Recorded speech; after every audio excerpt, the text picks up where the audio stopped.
as we get into the last part of the semester where we're learning InDesign to close out our understanding of the Adobe Creative Cloud. I thought it'd be helpful to look at my portfolio to give you guys a little bit of what we're expecting from you guys as visual communicators, as portfolios are living documents of our projects and showing what we're capable of and the controls, the programs within which we have control. That's what we're doing. We're showcasing our work. So let me just scroll you guys through my portfolio from early last year. And so we start out with a big cover page, and then we go into a showcase project where I'm showing a large floor plan, a quarter size render, and then a few sketches. Note that there's very few words on this page, very few words. Even more so on this one, just images. I'm doubling up projects here, showing some orthographics and some renders.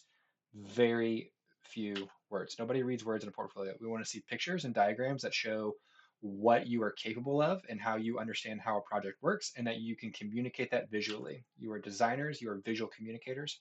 Notice on this one, I've just given a bunch of projects at one time instead of showcasing one or two.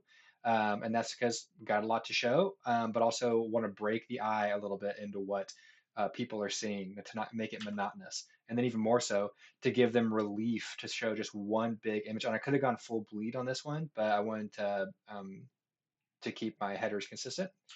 And so then I go back into a just one project per this spread, and then I'll keep that one going a little further. So those were all like mini showcases, and then I go a little bit more like a case study into this one, where we're actually showing sections into the renders that correspond with those sections. Then some more conceptual stuff. We don't need to go into each project, but I just want to show you guys there's a rhythm and it gets broken. There's a rhythm and it gets broken. There's very few words. If there's words, they're only there to support and yeah, to support the images being shown. So that's a portfolio. That's a portfolio. You don't have to do anything just like this, but that's one way to do it. So before I take you into InDesign, I wanted to let you know that your project for your portfolio, it starts with the organization of your files. And we've talked about this a lot in this class, but this is my folder for this portfolio project. So I have a couple of different places where I'm storing images. All the images that we see here were stored in these different folders. And these three files down here, this is the file I'm working on. This is that PDF we just saw. And then this is just a temporary save file from InDesign. Don't worry about that. But really what matters is that I have a place to put junk stuff, links. This is going to be all the pictures that go into the portfolio, different sources from where I got things, and then exports when I'm working through what's what, and then other places to find things. So let's jump into InDesign and show you that this is what this project looks like in InDesign. So as you're working in InDesign, you'll notice that properties are on the far right side. I can quickly access any of these pages over here by double clicking into any of these. I take because I've got it in high performance mode.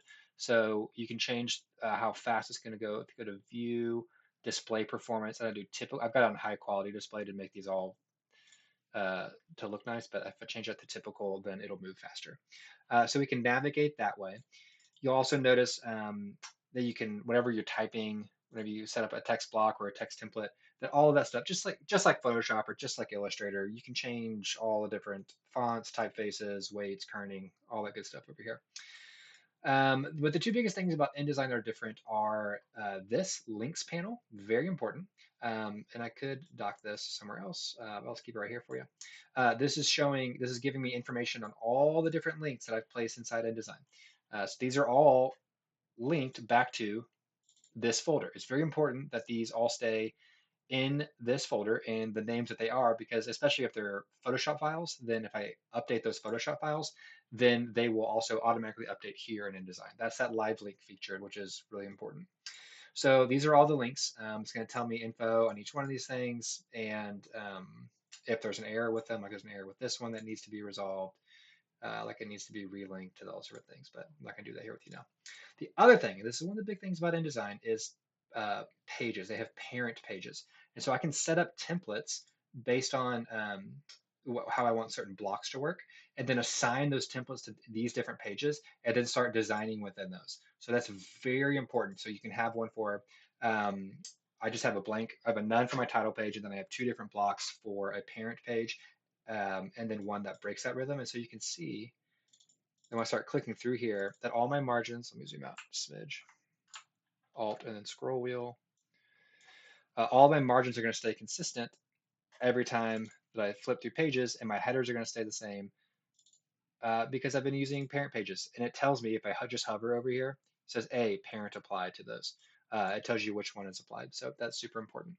Also, when you're designing, we've talked about different grids and gutters and margins. So if I do control colon, then you can see where I've dropped in guidelines to help me design as I go. And that's these cyan lines right here. And that way I can keep things consistent. And the way you use these, if you don't have the ruler shown, control R will bring up this bar right here. And then you can drag in guidelines. Make sure you're active on this page. And you can snap them different places, and that can help you design like that. If you don't want to see those, then you just do control colon again, and it's gone. If you want to see like the mega grid, do control quotation marks, and you'll see that, and you can change the scale of that in this place. So I didn't use this one. This doesn't matter for me. What matters for me is the parent pages and control colon, so I can set up my own custom grid as I go. There's a lot to do in here. There's a lot of templates and styles and text styles that you can set up, but that's good for now. And just remember that your portfolio is a living document. We don't expect you guys to be fully done with your portfolio at this point in your education because you're just finishing up your second year-ish.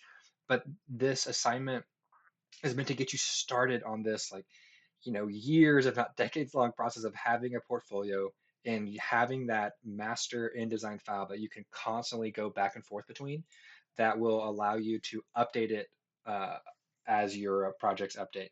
So, yeah, it's a living document and you'll be iterating upon it. But the point is to get used to InDesign so that we can have control over how we show people what we've been working on. So, all right, good luck, guys.